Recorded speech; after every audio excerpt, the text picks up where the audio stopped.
Hey there, Masticon here. I'm going to be showing you how I paint my Dwarven Forge Imperial City streets. Starting off, what we want to do is try to get all of this variation in there in all of these different pieces. There's a number of colors we're going to be going through, so there's a lot to do here. So first thing we want to do is we want to get down a layer of just a base coat of some, this is Vallejo Colors Tierra Earth. What this does is we're going to use it on the cobblestones, we're going to use it on the gravel as an undercolor, and we're going to use it on a couple of the curb stones as well. So starting off here, I'm going to go ahead and paint it into the curbs, and the main goal here is to get it all the way down kind of as far as you can inside, and you don't really have to worry about hitting the top of the gravel stones that are up here. The main goal is just to get it down into the recesses.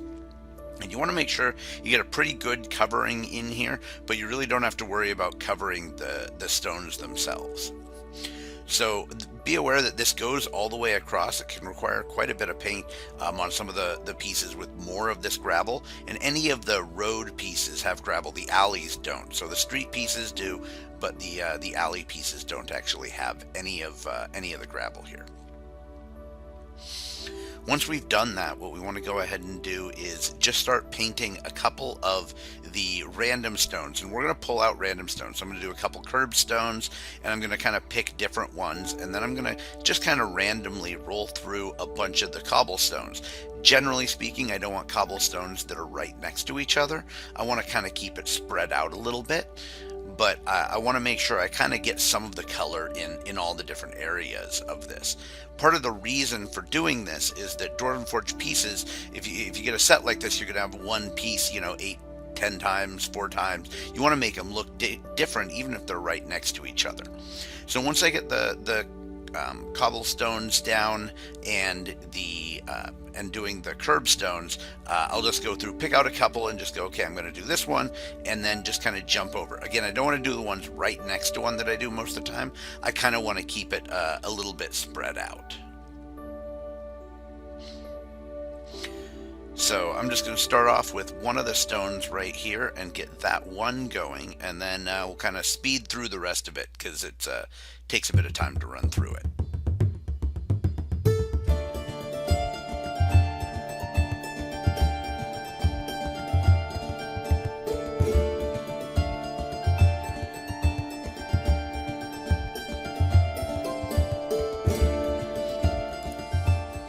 So next we're going to go ahead and take the Vallejo Colors, Game Colors Somber Gray, and we're going to use this just to color in some of the stones.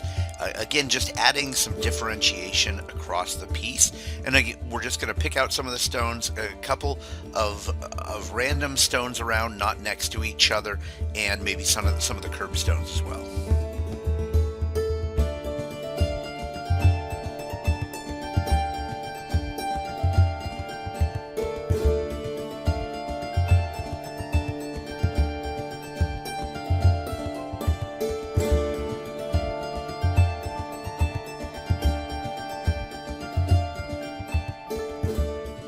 Once we've got the gray into place, we're going to go ahead and lay down a red for the brick. We want to make sure to get the brick both on the top and kind of down in the gutter there. This is a MSP Dragon, Bones Dragon Red that I'm using, and this is what I would call like a heavy dry brush. I don't want to just absolutely paint everything in here, but I do want to get a pretty solid coat on it. So I'm just taking a little bit of the paint off and just kind of lightly brushing over the top to get it all on there.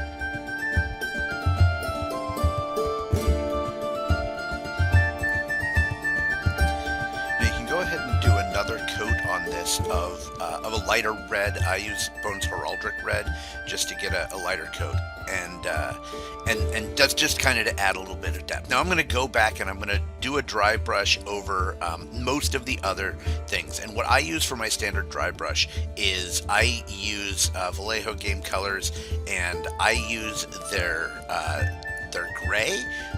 It's Stonewall gray, and it's a really good color.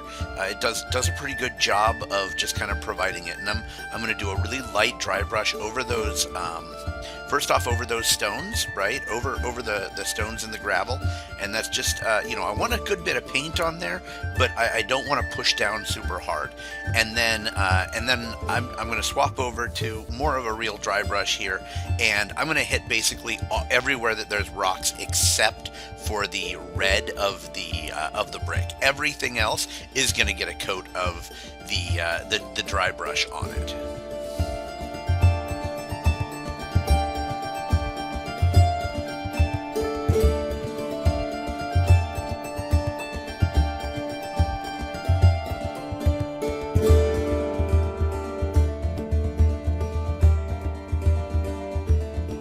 I'm also going to go ahead and do a coat around the edge of this Stonewall gray, just to kind of make everything mesh if I have to have an exposed edge. Next, what I'm going to do here is I'm going to move over and I'm going to use the this is the MSP Core Aged Bone, and this is going to be the final dry brush on the brick, both on the top and the gutter. And this kind of mixes in with the other colors and gives it that worn brick look of, like, you know, where it's been in the sun or it's kind of been shaved off a little bit. And again, this is like the really light dry brush you want to do. You really don't want to put too much on here. Everywhere else, you know, it's not as bad, but this is a place where you really aren't looking to cover up the red. You're just kind of looking to almost really just add highlights.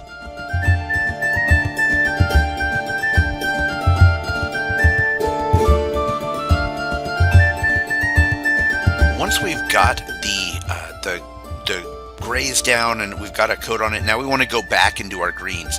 Before this, I'm not being really careful. I'm hitting the greens with the dry brush because I know I'm going to go back over it. And so this is the area wherever you have any of the kind of grassy stuff. And first thing I'm going to do is just lay down this heavy coat of a dark mossy green or a pine green as a couple of the darker colors there.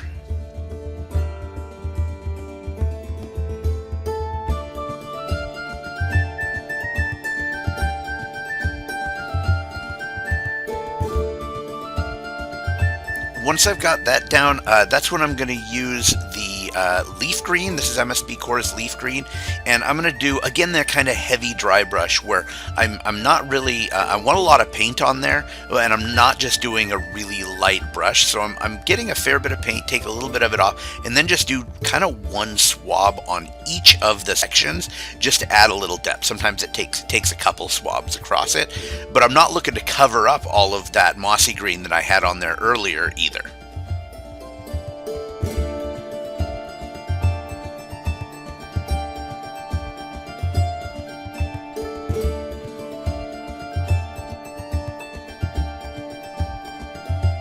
Once you've done the mossy green, the next, or the leaf green, the next is to get a really bright green. This is MSP Core's pale green, and what I'm going to do with that is I'm just going to do, again, this is a pretty light dry brush just right across the top to kind of bring in highlights. Another option here, once you've done this, is you can mix this with yellow. I mixed it with some sun yellow and just kind of put that on that to give it kind of that dry grass feel if you want, or you're fine with just the green. That's really all you need on there to really make it work.